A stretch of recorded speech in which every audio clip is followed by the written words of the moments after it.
साबिक सदर परवेज़ मुशर्रफ साहब को जो सज़ा सुनाई गई थी उसके खिलाफ अपील जो है वो समाअत के लिए मंजूर कर ली गई है और चीफ जस्टिस मिस्टर जस्टिस काजी फाइज ईसा की सरबराही में मिस्टर जस्टिस मंसूर अली शाह साहब, मिस्टर जस्टिस अमीनुद्दीन खान साहब और मिस्टर जस्टिस अतहर मिनल्ला साहब, इन पर मुश्तमिल जो बेंच है वो इसकी समाअत कर रहा है। खुसूसी अदालत कलअदम करार देने के फैसले के खिलाफ अपील में हामिद खान साहब, पाकिस्तान बार काउंसिल की जानिब से आबिद साकी साहब, सिंध हाई कोर्ट बार की जानिब से रशीद रिजवी साहब और साबिक सदर परवेज़ मुशर्रफ साहब की जानिब से सलमान सफदर साहब अदालत में पेश हैं। जब समाअत हो रही थी तो चीफ जस्टिस ने कहा कि अच्छा है कि तमाम वकीला मौजूद हैं, बेंच के बारे में बहुत बातें हो रही हैं। वजाहत करना चाहता हूं कि मैं बेंचेस तब्दील करने के हक़ में नहीं। मिस्टर जस्टिस मंसूर अली शाह को बेंच में इसलिए शामिल किया है कि माजी में ये मुकदमा सुन चुके हैं। समझ नहीं आ रहा कि 2019 के मुकदमात आज तक मुकर्रर क्यों नहीं हुए।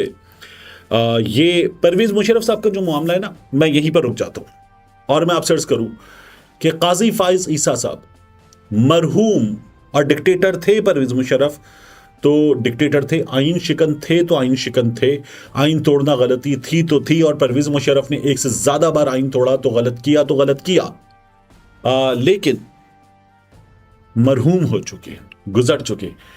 अब ये केस अदालत हमारी अगर उठा रही है और हमारी तारीख में एक प्रेसिडेंट सेट कर रही है तो अच्छी बातें कर दें, बट फॉर दिस आप किसी और वक्त पे जा सकते हैं।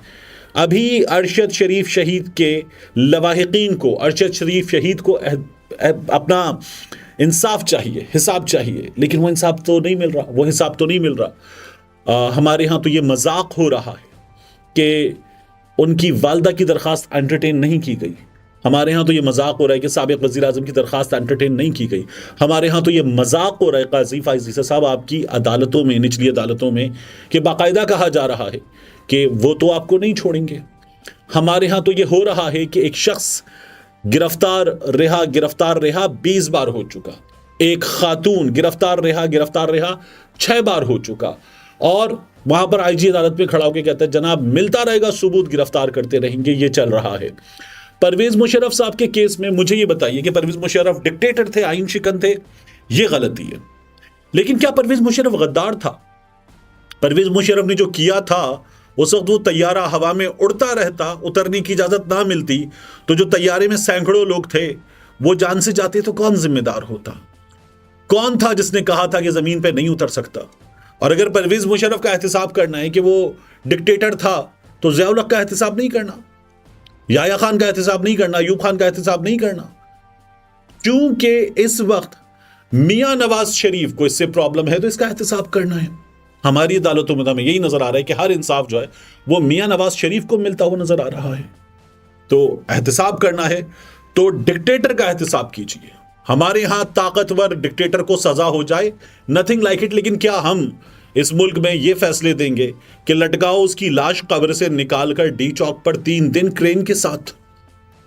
हमने इस मुल्क में ज़ैनब के कातिल को सरेआम उसकी लाश लटका दी जाए, इसकी पार्लियामान के अंदर से हमने इजाजत नहीं दी थी। हमने कहा था रोक दो, और हम ये करने जा रहे हैं। तो परवेज़ मुशर्रफ ने इस मुल्क के लिए जंगें भी लड़ी हैं। परवेज़ मुशर्रफ ने आलमी सतह पे इस मुल्क का मुकदमा भी लड़ा है। जो उसने गलत किया उस गलत की उसे सजा दें, जो उसने गलत नहीं किया और जो दीगर लोगों ने गलत किया, क्या डिक्टेटर का बाजू बनना ठीक है तो फिर सजा दें काफली को, चौधरी शुजात हुसैन को। क्या डिक्टेटर का बाजू बनना ठीक है? नहीं है तो फिर फजलुर रहमान ने LFO किया था, फजलुर रहमान और उसके साथियों को सजा दे। पीपल्स पार्टी पेट्रियट वालों को सजा दे। इमरान खान ने परवेज़ मुशर्रफ का इब्तिदा में साथ दिया, बाद में परवेज़ मुशर्रफ की इमरान खान ने मुखालिफत की थी। इमरान खान का एहतिसाब करने, जिसने डिक्टेटर से मुआहिदा किया और कहा कि तू संभाल मैं जा रहा हूं, उससे भी पूछें कि भाई क्यों नहीं लड़ा तू खड़ा होके? वो जो मोहतरमा बेनजीर भुट्टो साहिबा चली गई थी, अगर आपको ऐसे ही करना तो फिर ये भी कीजिए।